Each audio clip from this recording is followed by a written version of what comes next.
Hello, everybody. Welcome to another weekend of me, Monica Guzman, coming to you live, unscripted, and on the fly. This weekend, I want to talk about. It was an exciting week. First, we went into the week with all these sports that happened. That soccer match that was pretty insane, and then you had that boxing fight that was. I didn't watch it, but the fact that Logan was able to go 8 rounds against a professional is pretty awesome, I believe, on his part. And then we had a Twitter user who analyzed an article from the Wall Street Journal. These articles come out on a daily basis, and it's got to take individuals focusing on them, focusing on a niche, and then researching and then sharing to help everybody understand what's going on in that particular niche. So a Twitter user, and I posted his thread to the video, analyzed this Wall Street Journal article that came out this week, talking about or referencing what is going on with Blackrock purchasing American homes at 20 to 50% above asking price. And so what we've got going on right now is so many things, and everything ties together. So I'm going to do my best to untangle a portion of the web to help you find your niche. This is about mobilizing individuals to take action on their own in a decentralized manner. So my specialty is American baseball and history, namely American baseball from 1829 through around Babe Ruth, a little bit into Joe DiMaggio, Mickey Mantle, that era, definitely before integration. So 1829 to about 1947. And then I also focus on American history that revolves around that era too, or that time period. And so, but there's a lot of other things that tie into it. And so everything's extremely tangled up, and I'm going to do my best over the weekend to untangle something so that hopefully people out there will pick up on a niche and run with it, because this is so much work. There is so much work out there that obviously one person can't handle it. And then you don't want to be a jack of all trades. You want to specialize in something, and then you contribute according to your specialty, or what I call your niche. So again, my contribution is American baseball history. Hopefully somebody out there is going to pick up on a couple of other topics like this Twitter user did, Blackrock, and then share it. And his tweet, I believe, caught about 39,000 retweets, and then obviously the likes and the replies. But then from there, other people on the topic. For example, Zero Hedge is a Twitter user that I follow. I believe it's a couple of guys that write, but nonetheless, that's where I get my news. They focus on the economy, the Fed, but they also, for example, there's a heat wave coming to California. That's how I found out. Next week, we're going to roast in California. So should be fun. And so, again, I'm going to do my best to untangle this particular portion of the web, hopefully make as much sense as possible, and encourage individuals to pick out portions that they can continue researching on their own. I feel like we need a think tank, not a polite society, Washington, D.C., CPAC like think tank. It's got to be decentralized individuals taking ownership, specific niches, running with it, and then sharing the information so that other people can learn more. I guess this is what they do in law school, right? They are given some sort of assignment, and then they get together in groups, and the person in the group takes on a portion of the whole, and then they come together as a group and learn amongst each other. So I guess this is a law school thing too. Okay, so this weekend I'm going to talk about the origins of critical race theory.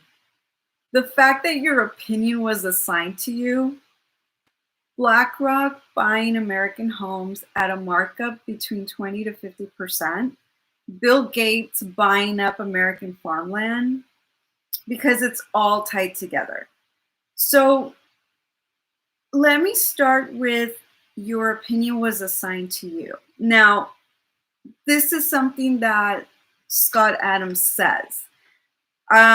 It's obviously not unique to Scott Adams. I believe a lot of people have been dancing around the topic. I know I have, but I couldn't succinctly explain it the way Scott Adams did. So I'm borrowing the phrase, but the idea is out there. I just think he said it the best. So your opinion was assigned to you. Now, what do I mean? So I've mentioned before that I've been rewatching a lot of shows that I watched when I was growing up. So the main ones are Beverly Hills 90210. And then later on, I watched Gilmore Girls. I watched Degrassi because I started watching Degrassi probably a decade ago because I started streaming it. And so I'm rewatching it again. I actually, aside from its very obvious social justice, anti-Christian characters, it's a really good show. I really enjoy it. From starts again with the daughter of Spike, all the way through when Declan and Holly J have their summer of love. So it's quite a few seasons. But okay. So the example I want to give to you from entertainment that shows that you have been assigned your opinion is The Fall. The Fall takes place in Belfast, Ireland.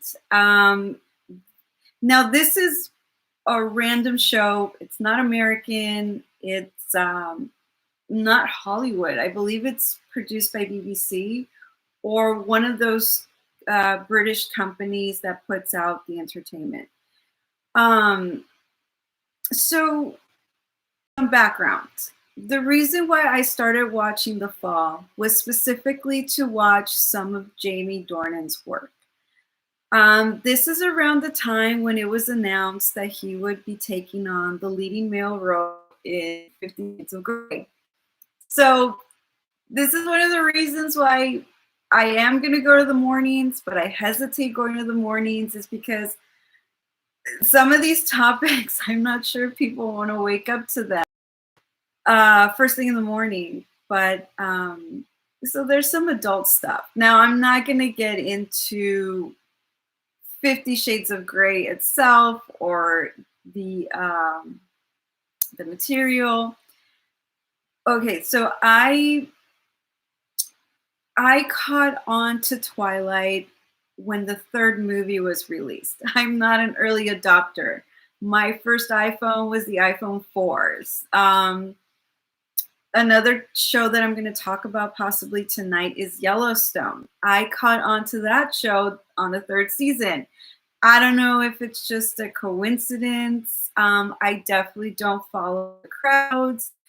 I'm not an early adopter in most cases, and so, but again, I did enjoy Twilight. I watched the third movie because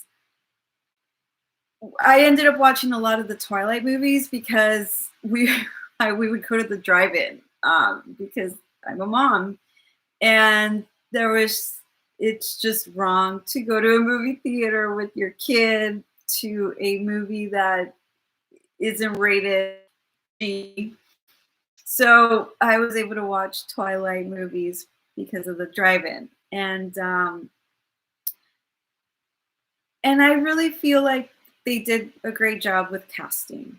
I feel that Kirsten's the only one that could play Bella, and I felt very strongly about Robert Pattinson playing Edward. I felt like no other guy could have done it as well as he did.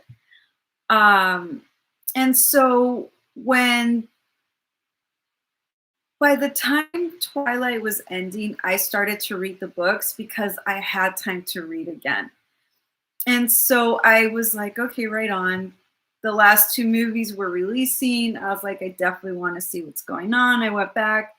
This is before streaming really took off. So I had to go to a red box and figure out if I could get the Twilight 1 and 2 movies off of there, and I was able to. And so all sorts of fun stuff. And so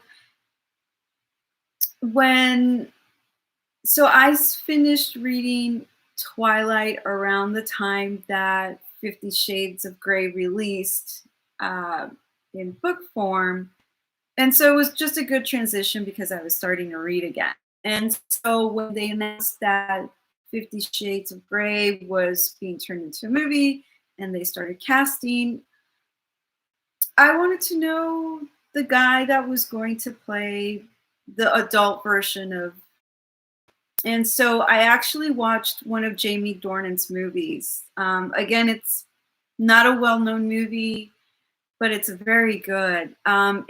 It's actually got two different titles. I believe the European version is called Racing Hearts, and then the American version is something else completely different.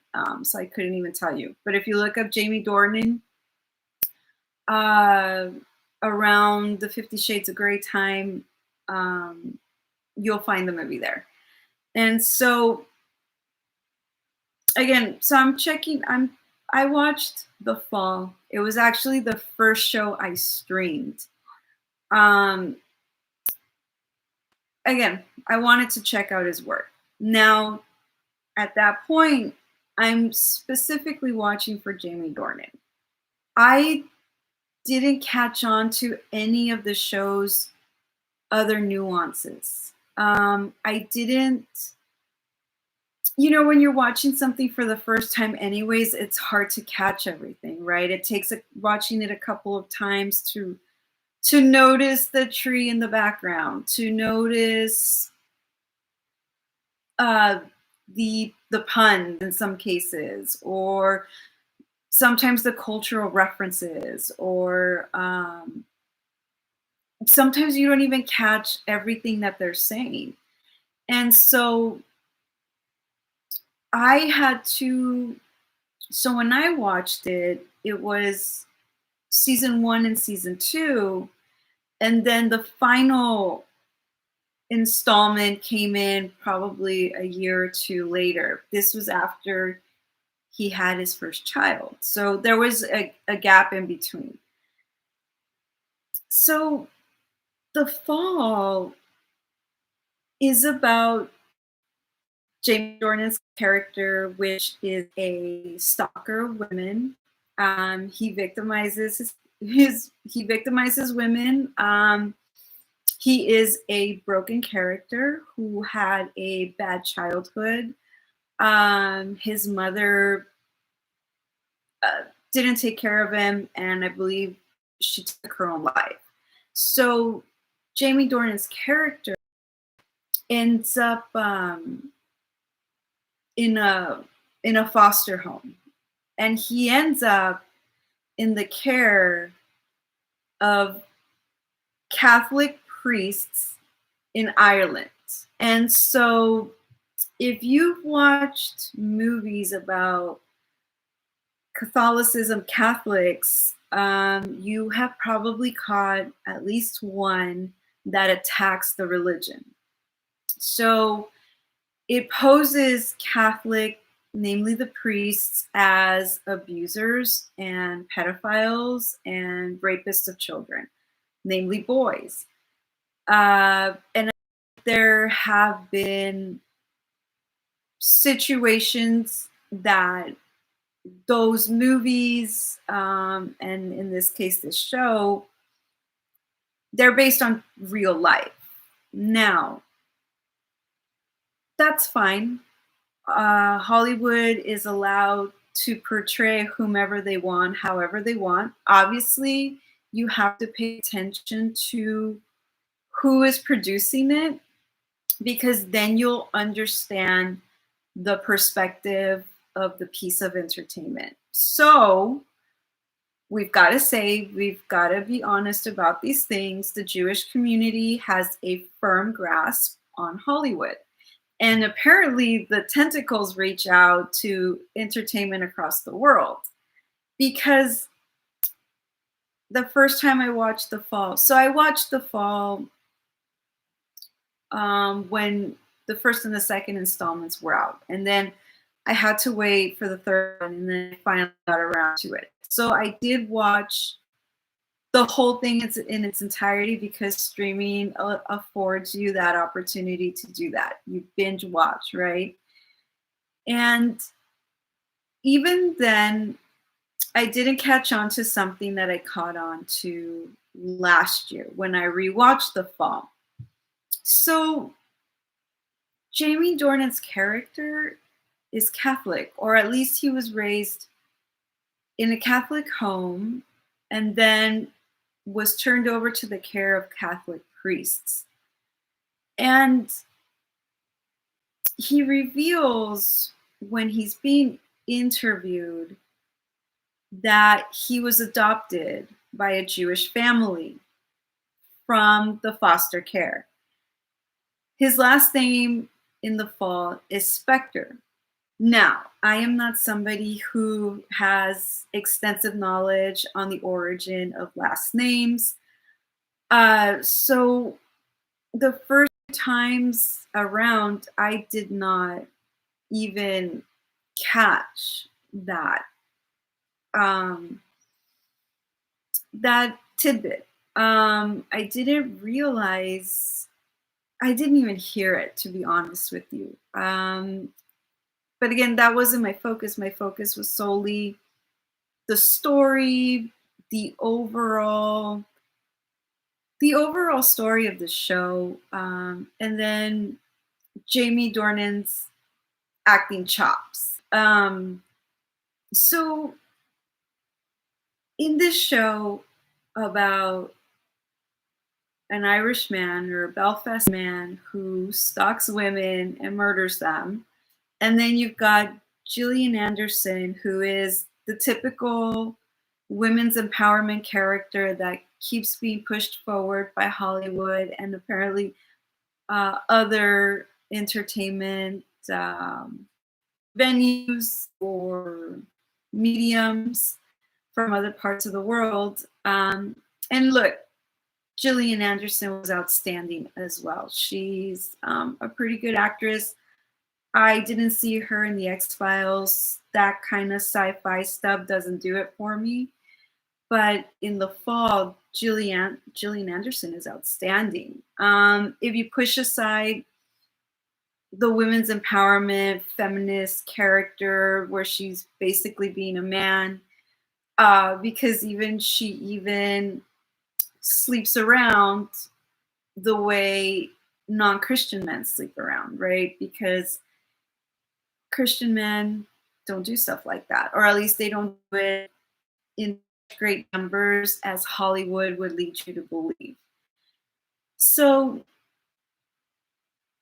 I caught on to it again recently that the fall portrays Catholics in a negative light and in a flash presents the Jewish community in a positive light while bringing down the Catholics. Now, I am not a hardcore Catholic. I'm not bringing this up as somebody who's saying, hey, you can't criticize the Catholic Church.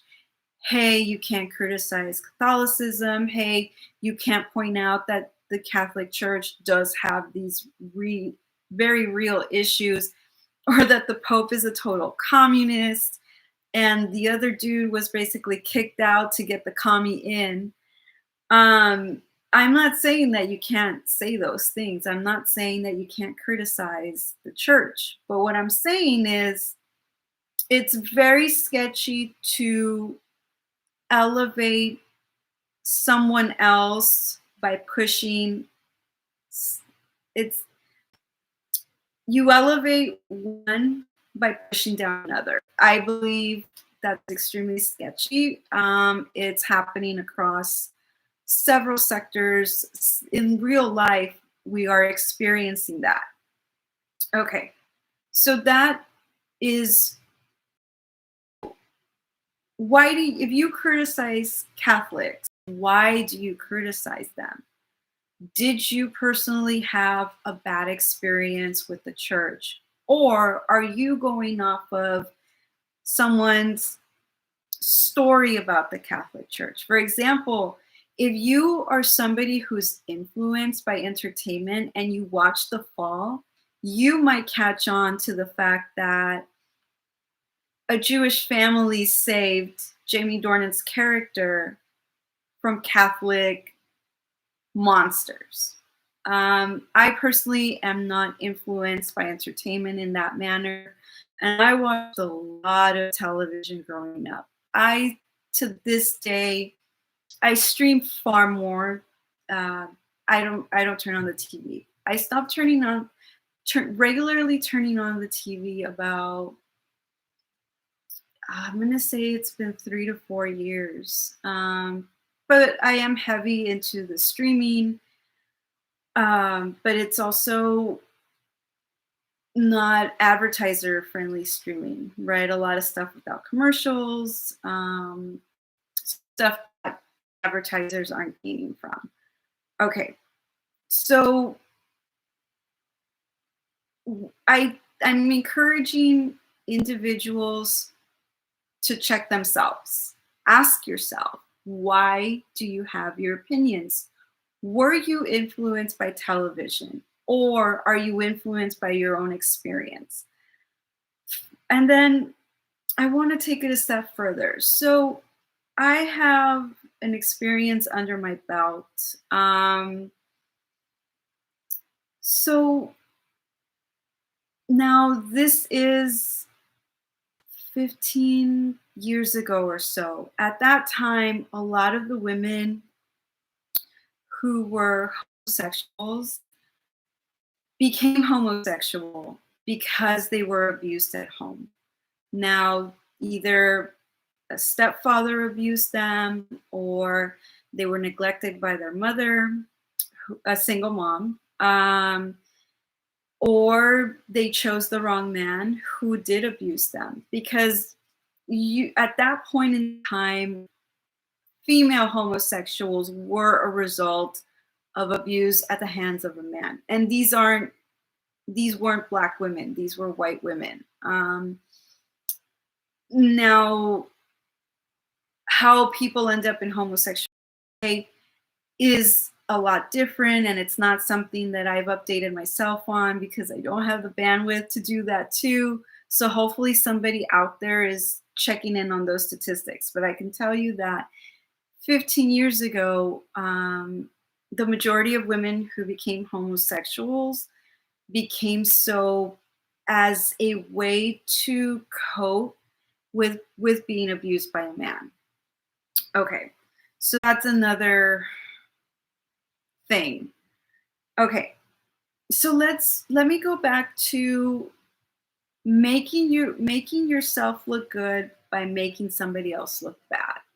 So I watched Stefan Molyneux videos for 2 years, I believe. So I came across his videos right before Trump got elected. And then Stefan got kicked off of Twitter. And I was already not watching videos. The videos of his that I found extremely interesting are the ones that walked you through some sort of historical, gave you historical knowledge, basically. Like, uh, there's one video that I hope to pick from is his postmodernism video. He speaks with, I believe the guy is Irish, but he had a Marxist leaning, um, and the guest talked a lot about the way communist Marxists spread their ideology by becoming factory workers. So, like, Detroit is destroyed, right? But Detroit used to be a thriving manufacturing city. And so, one of the ways that Marxism spread in the United States was Marxists walked the walk and talked the talk. They worked among the people that they wanted to bring over to their side. And that's definitely something that we don't do enough of. Those of us who identify with the right, we don't do that. We do not walk the walk. We have to be more proactive. Again, this is why I encourage men to adopt the Ben Franklin model. And again, that is going to tie into this whole Blackrock stuff that's happening. So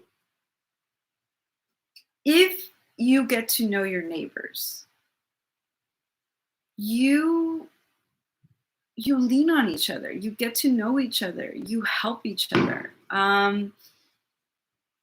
Okay, so the Ben Franklin model is a voluntary group that forms with no more than 30 men. It's voluntary. You get together when you have time. Maybe one day 15 meet, maybe another day 10 meet, but you should have like a monthly meeting. You can think of it as the lodges, right? There used to be lodges, like where men used to get together, and then there was the female version of the lodge. And then um there were obviously veterans have their own halls where they get together and lean on each other, post-war experiences and stuff. And so if men start adopting some version of the Ben Franklin model, where you get together on a voluntary basis to talk about what's happening in your neighborhood, not what's happening in another state, not what's happening even in another county of your state, unless you live in a super tiny rural area that's got a population of 100 or 1,000 or whatever the case might be. You can prevent what's turning into foreign investments from taking over your neighborhoods. Now, there's the Blackrock thing has so many branches. Ben Shapiro, for example, criticized people criticizing BlackRock. He's saying that if you're criticizing BlackRock, giving a homeowner 20 to 50% above asking price, you are taking money out of their hands. Okay, fair. But what's going on with that homeowner who requires such a big payout? If you get together with your neighbors and you talk and you get to know each other and you lean on each other and you help each other, what is that neighbor, is that homeowner that needs to sell at such a markup in trouble? What's going on financially? Are they in debt because they have to pay $50,000 in tuition for their kids? Is there a medical emergency going on that is causing their medical bills to skyrocket? Do they have an aging parent that they have to take care of, so they have to move? Did they lose their job? Did they lose their career? Do they have sick children? Do they have a child that's diabetic and requires a lot of medical care, so cash to pay down all those expenses? So, and then off of that, why now this is a super complicated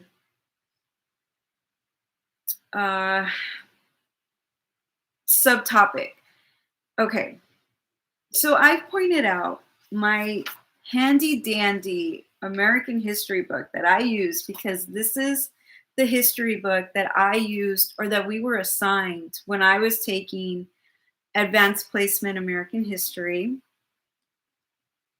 Okay. Okay. So in the back of the book on page 827, they give you 4 eras of the leading economic sectors. And so from through 1899, the major economic sectors in the United States were manufacturing, agriculture, construction, and mining. 1949, you've got transportation, government, services, communication.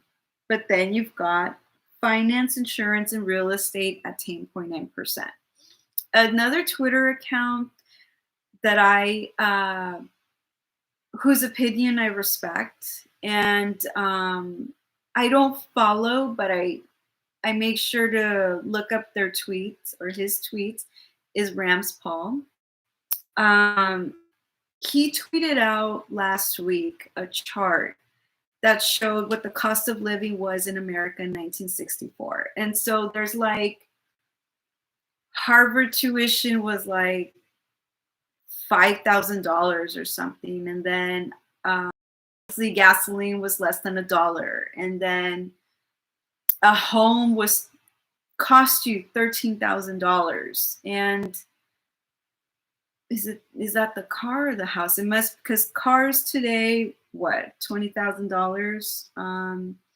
So I believe the house was $13,000, and then a car was probably $5,000. And so you've got people who will criticize you or pick on you or bully you, make fun of you if you start to say, oh, gas used to be less than $1. They call you,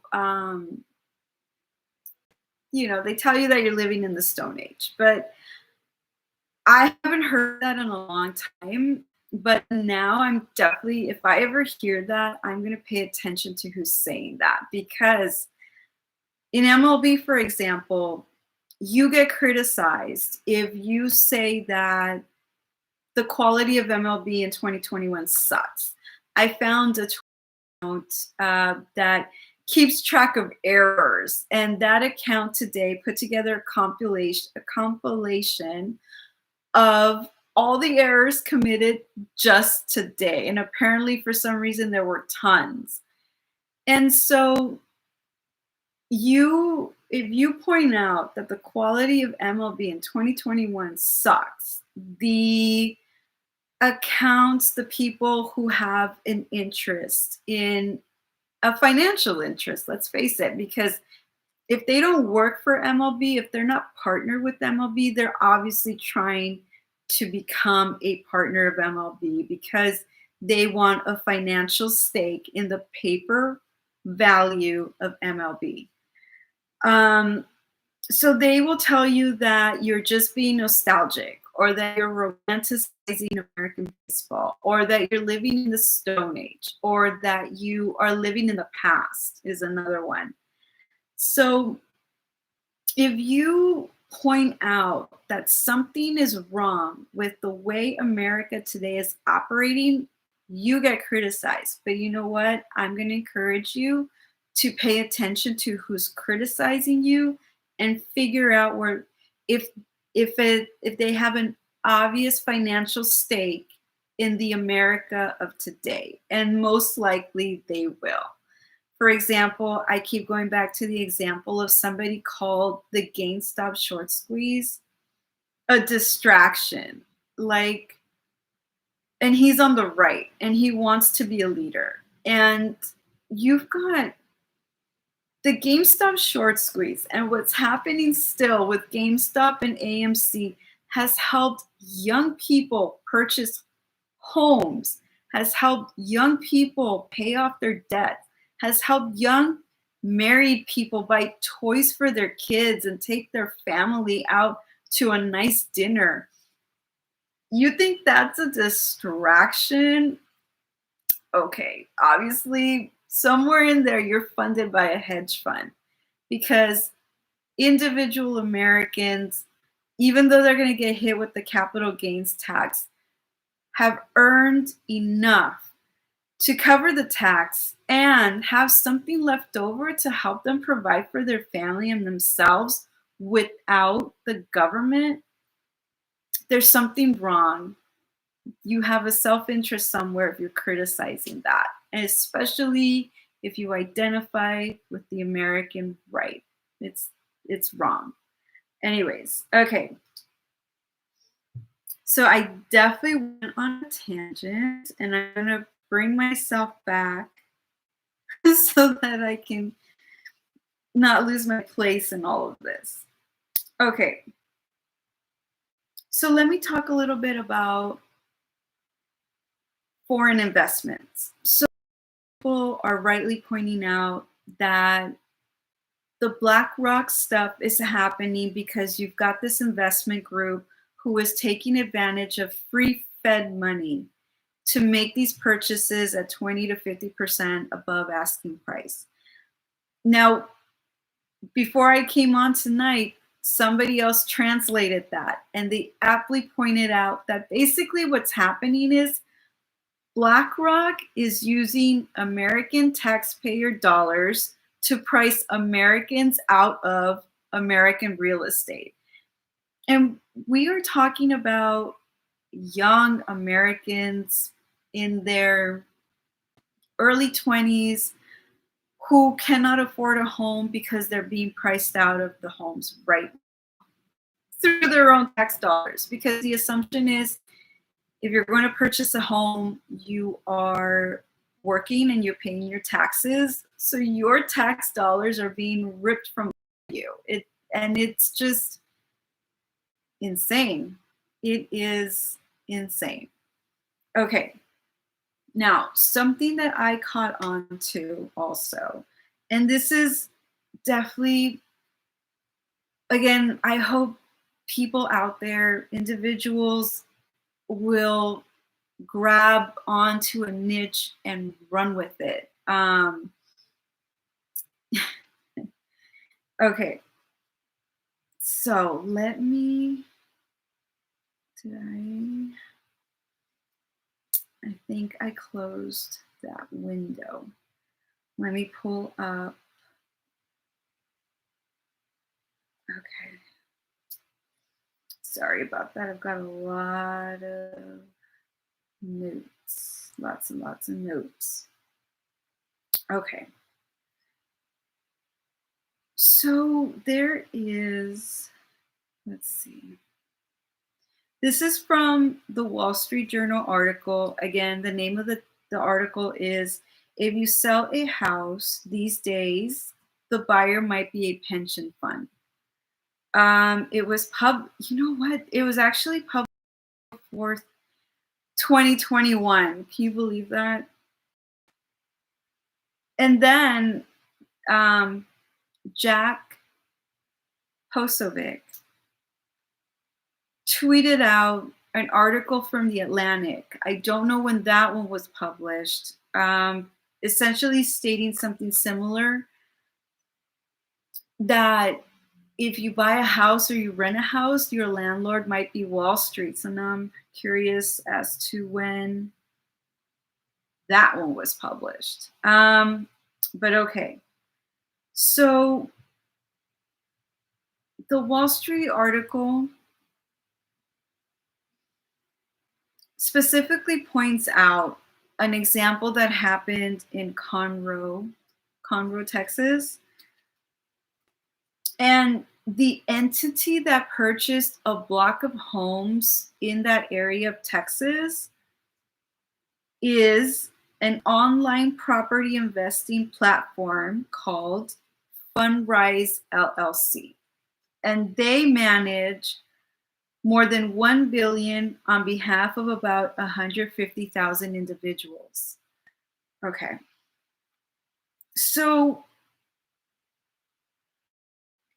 okay. So again, if you follow the Ben Franklin model, or at least put together a neighborhood watch, a law, something where groups of no more than 30 men get together and you have conversations at least once a month in a group to discuss the things that are happening in your neighborhood, you're going to find out when one among you are in dire financial straits.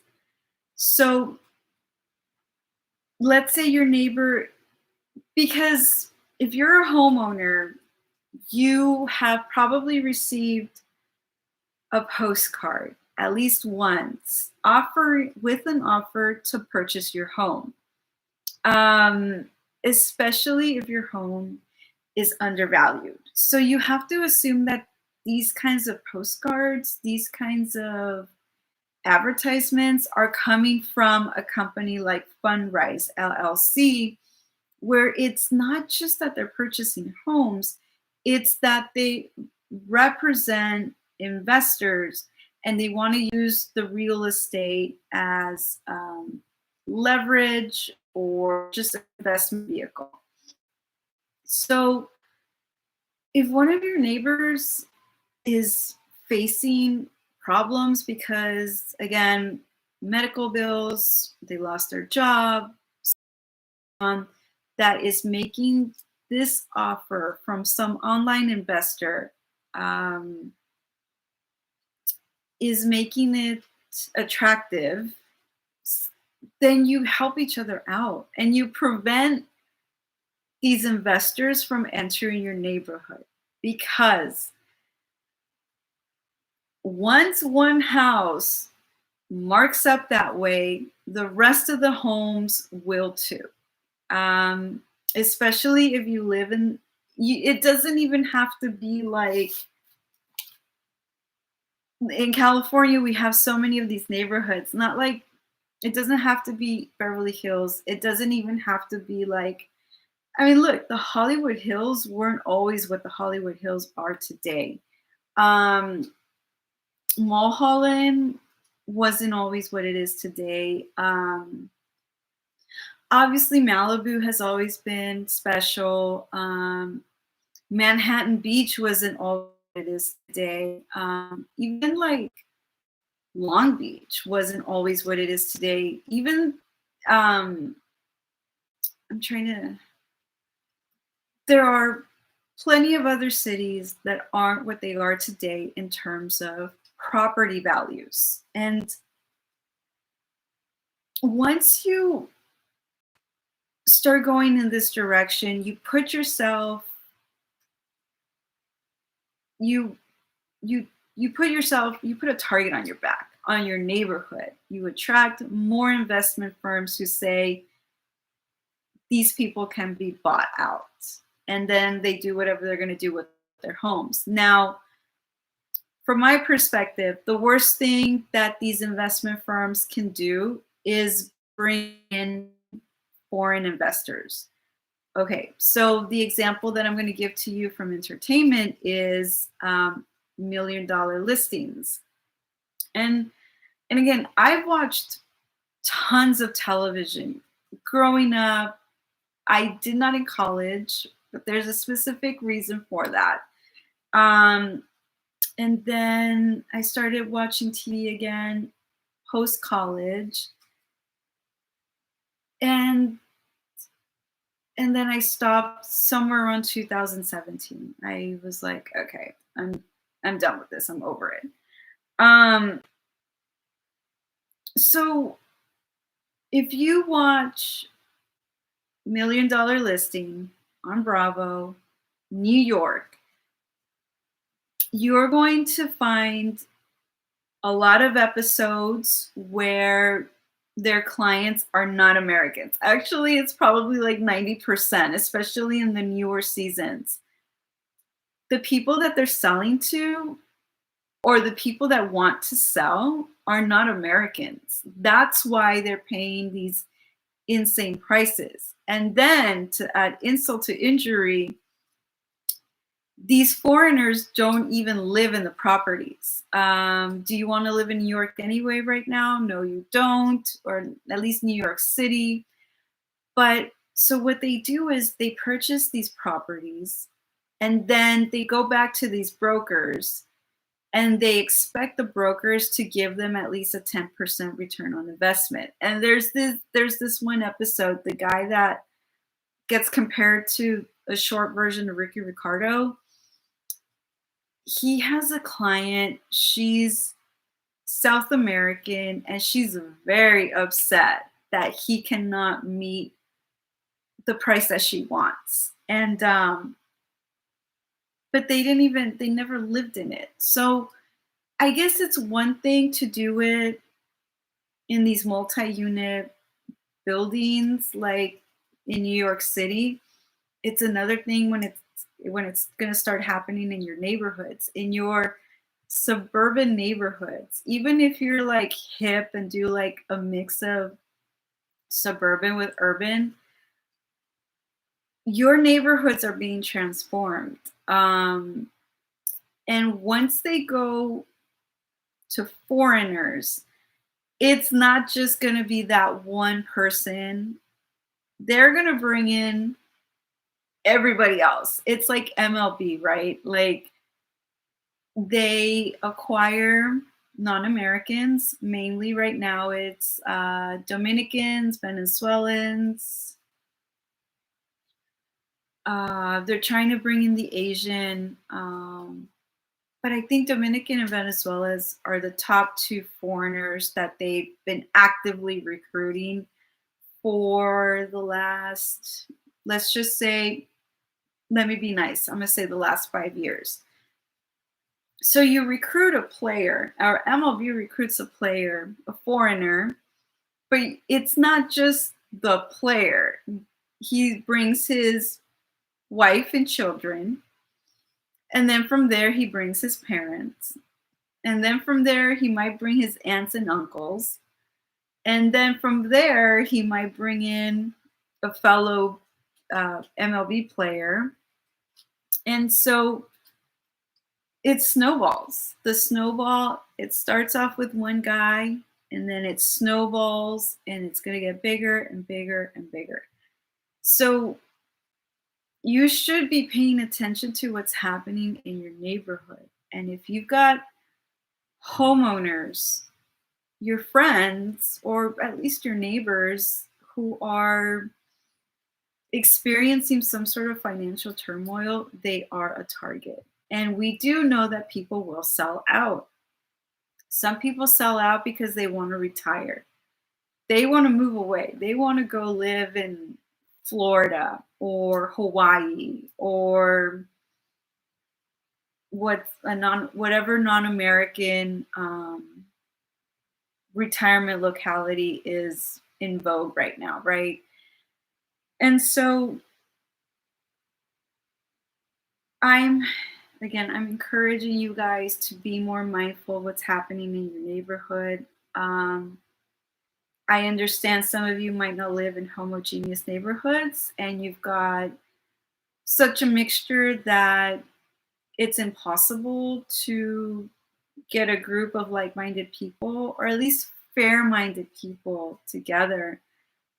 But I think making the effort is worth your while, just to push back against what's happening with these investments. Because so the other side of this story is Bill Gates has purchased a lot of American farmland.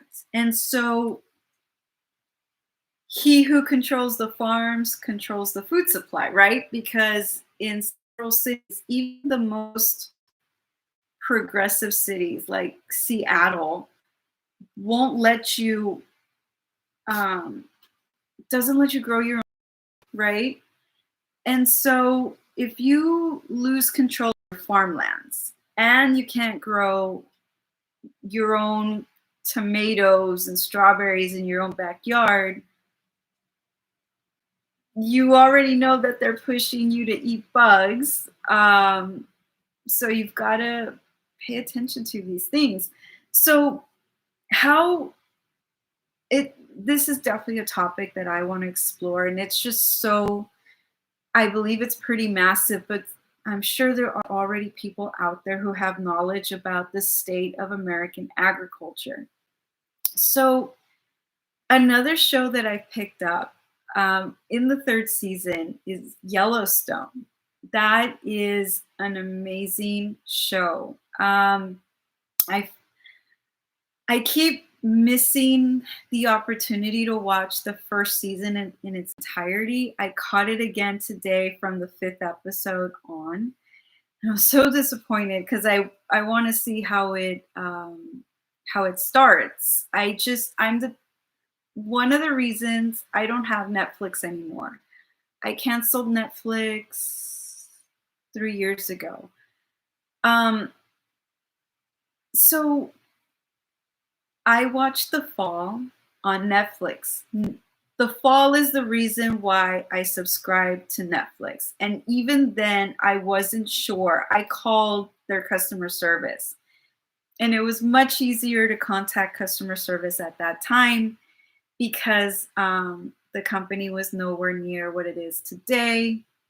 And obviously, they didn't have that as many subscribers as they do now. But so okay, so the reason why I like Netflix, or I enjoyed Netflix for a few years, is because it gave me the opportunity to watch shows that I had started watching but stopped due to life milestones, like having a kid. And so, um, for example, on Netflix, I watched The Fall in its entirety. I watched Nikita in its entirety, Gossip Girl in its entirety, Grey's Anatomy up to I haven't watched Grey's Anatomy in a few years, but I watched several seasons in their entirety. And then once I got through all of those shows that I had started watching and wanted to finish, once those were gone, I was like, okay, I can only watch some of these shows so many times. So I canceled Netflix. And so Yellowstone, I don't know if it's streaming anywhere. I know it's on Paramount, but I really don't want to pay for Paramount right now. Um, So I haven't been able to watch it in its entirety. That's a roundabout way of saying that I haven't watched it in its entirety, but I'm gonna try again next weekend and see if I catch it. Um, but something that they say in the episodes of season 1 that I did see, and I believe he says it in the 3rd season, is in the 3rd season, the hedge fund is coming after the Kevin Costner character. They're coming after their ranch, right? And so Kevin Costner's character has been able to fight off the people who are trying to take away his land from him, except with the hedge funds, it's a different type of battle. And so basically, the hedge fund threatens because they know that the property tax is eventually become going to become unaffordable because farmers work to break even because that's how America used to be run. That was the model. There was no residual income. There was no passive income. There was no record deal. There was no long-term contract in Hollywood. There were no million-dollar contracts or several million-dollar contracts in American baseball the way there is in MLB. So it was a much different economy. You could be a farmer because you bartered and you broke even, and nobody was going to come after you to take your land. The taxes were far more reasonable at that point. And I contend that a lot of this stuff changed in the 1960s. It definitely changed when Nixon took the dollar off of the gold standard, right, and onto the petrodollar. So, across several sectors in America, you've got a lot of paper valuations as opposed to tangible value.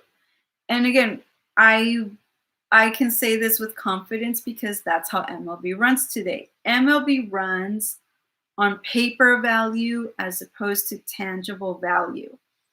MLB stopped being reliant on gate ticket profits in it was either 2002 or 2012. As soon as that happened, that's when all these crazy things that are destroying the game, and many influencers in MLB will fire back at you and say, people have been saying that MLB is dying for like a decade or so. Well, it is. And what's happening is MLB figured out how to bypass the market. And so, but they've also got a lot of paper value. So, like, for example, if MLB had to pay off all its debts today, would it still be solvent tomorrow? Probably not. I haven't dug that far deep into it, but I'm going to guess that they wouldn't. Um, okay, so Americans are being priced out of the real estate market. We already know that the middle class is shrinking. So the low income bracket is obviously becoming more poor. And they're just not going to get into a house anymore. So we need to push back against inflation. And we need to push back against what they're against turning real estate into investments. Something that is extremely common is that people take out a 30-year mortgage and they do not live in their homes for 30 years. The average homeowner lives in their home between 10 to 15 years. So there's a lot more moving. Now, I understand if you purchase your starter home and your financial situation improves, so you want to go ahead and upgrade. But all this movement, an estimated 7.1 million homes are going to be sold by the end of 2021. In 2020, 6.5 million homes were sold. And of the homeowners that exist right now in 2021, 25% of them are going to refinance their mortgage. So a couple of fun mortgage tidbits for you guys. So there's,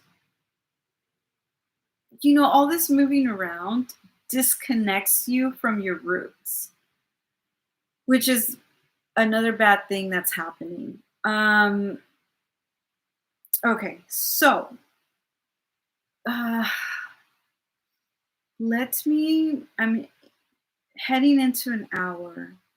I hope that I've given you guys enough food to chew on. I'm definitely going to continue this tomorrow because there's way more where this came from. I didn't even get into the critical theory stuff. So, okay, so let me get back to the farms. If Bill Gates and his crew own the majority of American farmland, and the government is giving grants to non-Americans to become farm owners, where does that leave the rest of us? It's going to leave us without food because we're not allowed to grow our own food in our own backyards. I mean, I understand you can't have chickens and roosters in your backyard if you live in even suburban homes that are close to each other. Some people are grouchy. They don't even like the birds singing. So they're not going to enjoy the roosters roosting at 5 in the morning.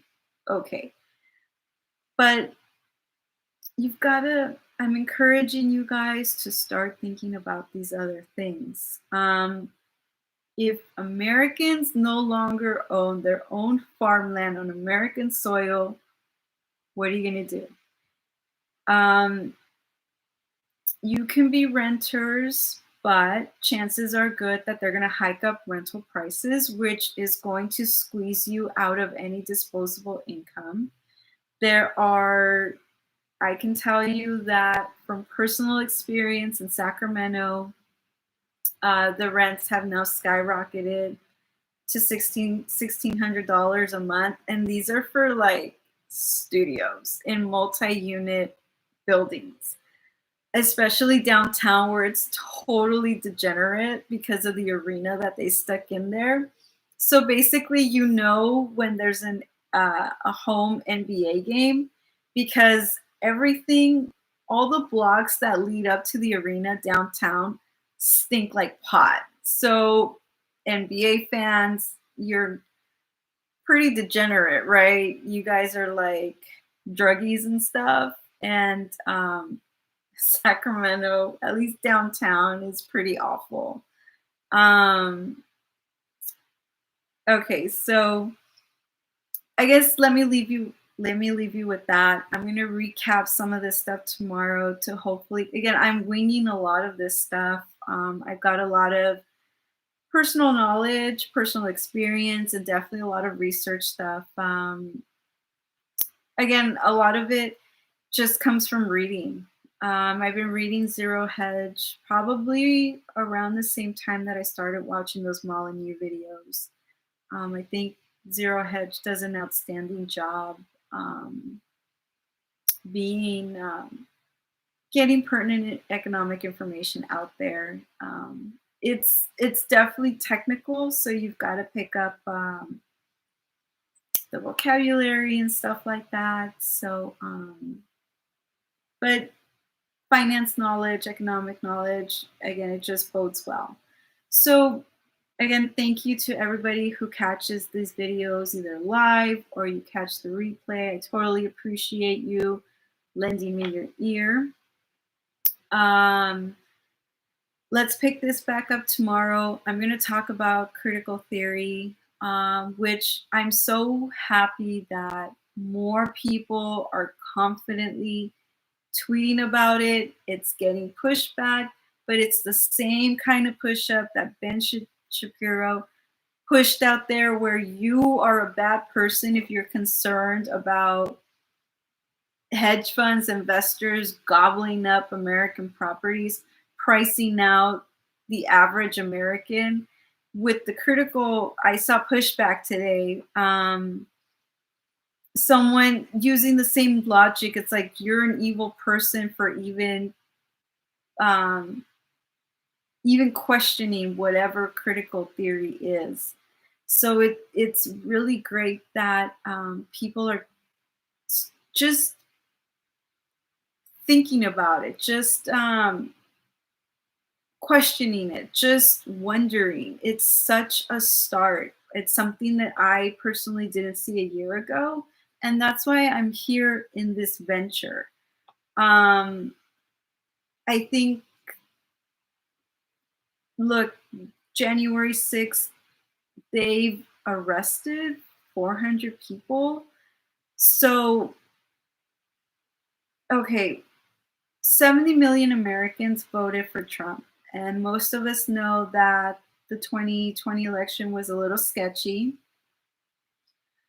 So they're not going to arrest 70 million Americans, but they're definitely going to demoralize you by doing stuff what they're doing to the people who were at the Capitol on January 6th. You've got to figure out You've got to figure out how to position yourself to prevent something from happening to you by being smart. Maybe it means that you don't attend events. Maybe there's nothing wrong with staying local and helping your neighbors and being useful to that which impacts you the greatest, the quickest. Your neighborhood is important. But okay, so thank you again. I will see you tomorrow night, 9 p.m. Pacific Standard Time. Hope you have a great Sunday. Until then, thank you again.